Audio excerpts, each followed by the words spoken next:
Hello, everyone, and welcome to our weekly healthcare update. My name is Mike McLafferty, and I'm the CEO and founder for MJM Advisory and Educational Services. This week, we're going to talk about the information blocking rule. This is part of the 2016 21st Century Cures Act. This regulation has been released by the Office of the National Coordinator for Health Information Technology, or the ONC. The purpose of this regulation is to encourage various healthcare entities, practices, developers, exchanges, information networks, to do everything they can to allow electronic health information to be accessed, exchanged, and used for the benefit of the patient. The ONC talks about the definition of information blocking as interfering with this access, exchange, or use unless based on some local or federal law or a regulation or requirement by Health and Human Services. Otherwise, the regulation is really encouraging that this information be allowed to move freely amongst various healthcare entities.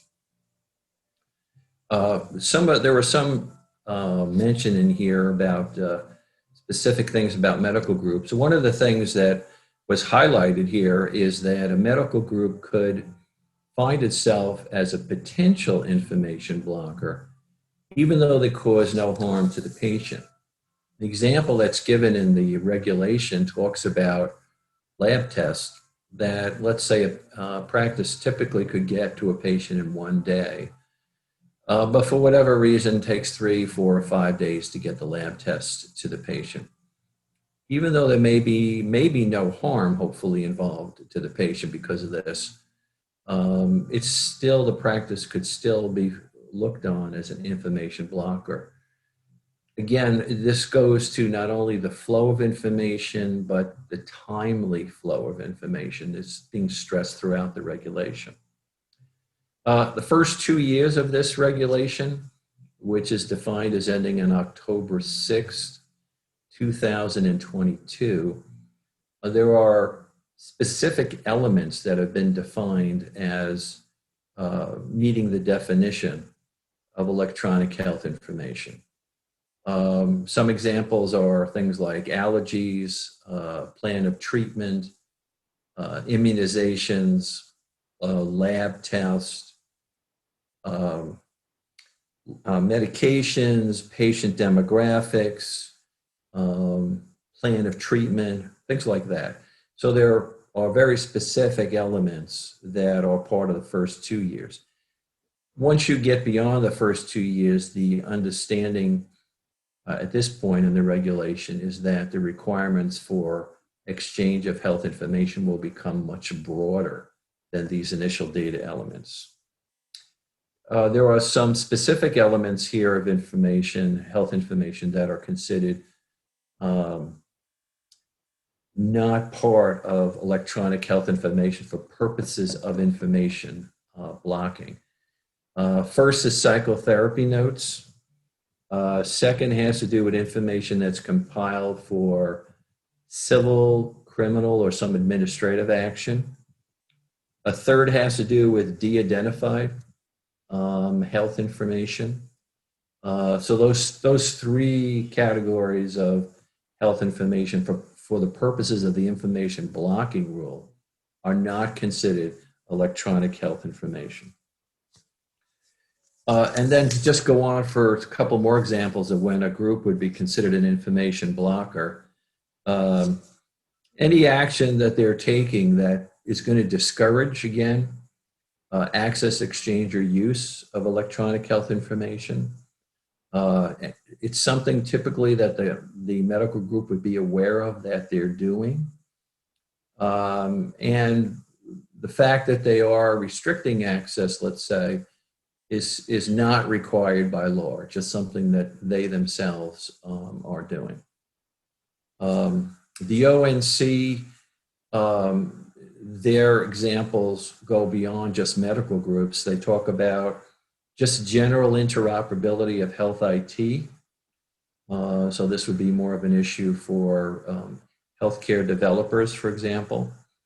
They talk about some way of the implementation of health IT in an organization that is set up in a way to restrict access, exchange, or use of data.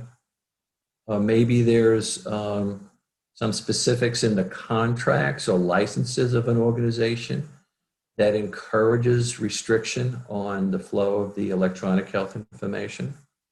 Internal policy and procedures that are also reinforcing restriction for some reason.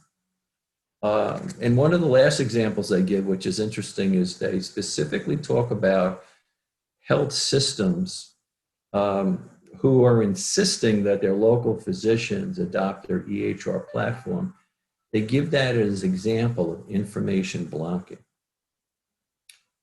There are some exceptions where information can be, either the access, exchange, or use can be interfered with that are acceptable. If the organization thinks that releasing the information will harm a patient.